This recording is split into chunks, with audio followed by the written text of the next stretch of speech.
This video is brought to you by patreon.com/worsttake. Get access to exclusive live streams and Discord servers, on-screen shoutouts, and early access to some videos when you join now. Help make sure that we can continue to make content like this by supporting the Patreon. Links are in the description down below.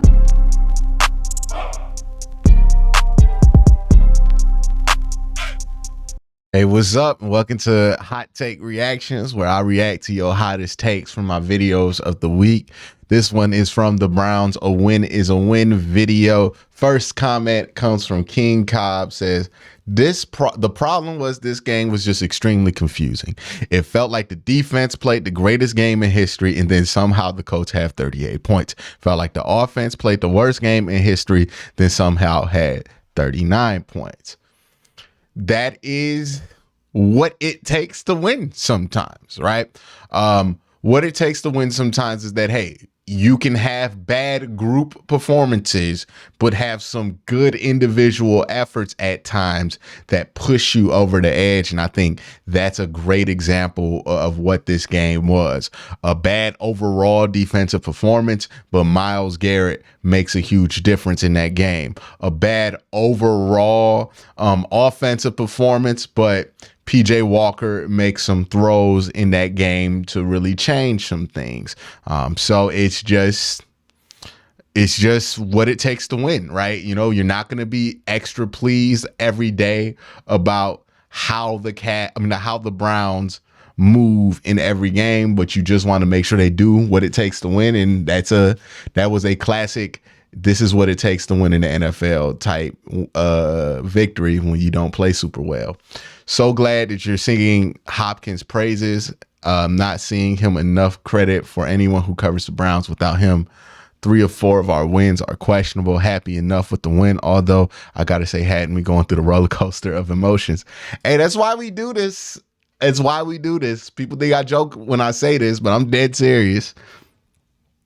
If you don't feel anything about this team losing, then that win don't make you feel good, right? If you aren't afraid of losing, if you aren't afraid or have some level of dread about this team not being able to be successful, then you aren't going to be able to enjoy the wins as much. Like, the stress is part of fandom. Stress is part of what makes this fun for everybody, because if it wasn't stressful or this was stress-free, it would be very casual. So that's all. You know what I mean, Steve? So appreciate the comment. Now we're going to move on to the next video. Myles should be in the MVP conversation. It was a reaction to a take that somebody had on Fox Sports. Nick the Sheep says the reel for Myles this year so far is insane. 2 tight ends following, the basketball move sack, the madness, a real gift to witness. Yeah, he's doing some unreal stuff this year, to be honest. Like unreal, unseen, crazy stuff this year.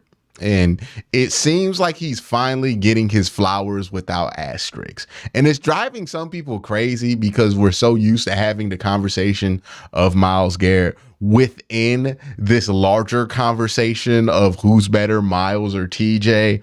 But now the conversation about Myles Garrett has eclipsed that bubble where we're just talking about Myles Garrett being great. And TJ's a great player in his own right, and he's going to be a Hall of Fame player. To me, the comp for that battle kind of seems like, you know, LeBron and Carmelo. People forget that for a while, early in LeBron's career, there was a point in time where people were talking as if Carmelo was going to be the better player that came out, because Melo was more game ready. He played in college. He was older. He had a more his game was easier to see how it translates to that version of the NBA. But as time went on, it became more and more crazy that we were even comparing the two to begin with, despite the fact that Melo is a Hall of Fame player. And that's kind of what the trajectory has been for Myles. You look at Myles, he came out early. TJ is somebody who spent the extra year in college, had his success a little bit earlier, had his success a little bit more traditionally, but now we're seeing Myles get to that point to where he's starting to break the game, and that's just stuff that TJ's not capable of. No disrespect, both Hall of Fame level players, but yeah, it's different. Myles is like Mahomes doing stuff at their position that's just different is a comment from William Heath. I'm not going to put it on because he spelt Mahomes in a weird way. But yeah, Myles is just different, right? He kind of breaks the paradigm of what you believe is possible for an edge rusher, and that's different, right? That's just different stuff. The national media still hates that the Browns are winning. This comment comes from Scott Matthews, who says, after what happened with the Kansas City playoff game, the missed helmet to helmet that turned into a touchdown, that turned a touchdown into a turnover, I refuse to feel bad whenever a call goes our way. Yeah. I mean, that's just the reality of the NFL. You get some calls, you lose some calls, right? I am never on the side of blame the referees, because whether the referees impacted the game or not, there are more moments for players to impact the game, right? If the Browns would have lost that game, I would not be here crying about the refs, crying about the flags. I would be sitting here very mad that they gave up 38 points to Gardner Minshew. Now, to the Colts' credit, they put up points all year. They haven't gone under 20 all year. So shout out to the Colts. Shane Steichen, he's really doing some stuff well. I think he's a great offensive mind. But that's why I'll be frustrated about. I'll be frustrated about the bad tackling that puts you in the position to have that matter. And just because it happened the Browns' way doesn't mean I'm going to discount the win. Like, you did things to win, you did things to lose, but at the end of the day, you made the plays you needed to. The Colts had 4 chances to stop the Browns at the end of that game. They were not successful. They lost. Point blank, period. You can blame it on the refs. You can blame it on whatever, but the refs didn't put the ball in the end zone at the end of the game. The players did. So be mad at what's right, but nobody want to hear that. Everybody want to complain about the refs, and I'm never complaining about the refs guy. The game's decided on the field. You gotta deal with the hand you're dealt. I don't care what is dealt. And the Browns been dealt terrible hands before, and I've sat here like, you gotta deal with the hand you dealt. And people got mad at me. It is what it is. Just got to deal with the hand you dealt. What I love about this Browns team, this comment here from Mike says, hard is to say, we have to let the GM and head coach make mistakes and learn from them. We've seen them make mistakes. We need to stick around to see the results of them learning from their mistakes. And the thing is like, they haven't made that many mistakes. Like, you can maybe in the future, like maybe by this point next year, we're calling the Watson trade a mistake. But even then, you did things around that trade to make sure that you can minimize the damage from that mistake. So, I think that this is what happens when you have continuity. You let people grow into their roles, they get better at it. And it's something that Cleveland has not allowed their coaches and GMs to do. And who knows, like, maybe some of the combinations of guys could have worked in the past. We just gave them more time, but we never really ever got to that point with any of those GMs. So I think that's a good point that you bring up there, Mike. All right. This one from Victor Grimes. What's up, Mr. Grimes? Says, Q, if I was to be truthful about it, when Chubb went down, I thought their season was basically over. Unless we get great play from our quarterback Watson when his injury happened. I was sure we were done, but this team just keeps fighting and fighting. Yes, our defense is top flight, but our team has great heart. And they fight on offense as well. Look, they're not the most consistent offense. They don't put it together as consistently as you would like, but they figure it out and they fight consistently offensively. So that's also something that has to be thrown in there, that this offense has found a way to put points on the board, and enough points on the board to win 4 games early in this season without Deshaun Watson and Chubb for the bulk of those games. And that's a credit to the heart that they have on that side of the ball too. I know a lot goes to defense, but there's a lot of heart on that side of the ball. Thank you for the comment, Vic. Mike again says, I lived in Pittsburgh for 18 years. One thing I learned, there was value of continuity and patience. The Browns have made great strides in the last few years. The value of this will likely be building an identity, great defense, good kickers and special teams, okay offense. We seem to fix the defense and special teams, 2 of the 3 pieces. We are a great offensive coordinator hire away from a great team, in my opinion. It's on a good trajectory. Got to stay patient.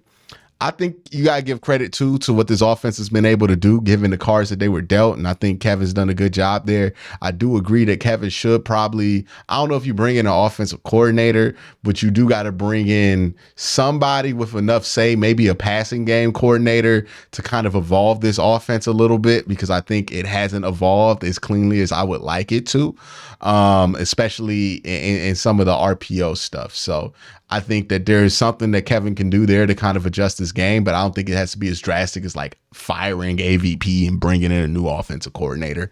It's just an adjustment that I want made, because overall, I think the package on offense is fine.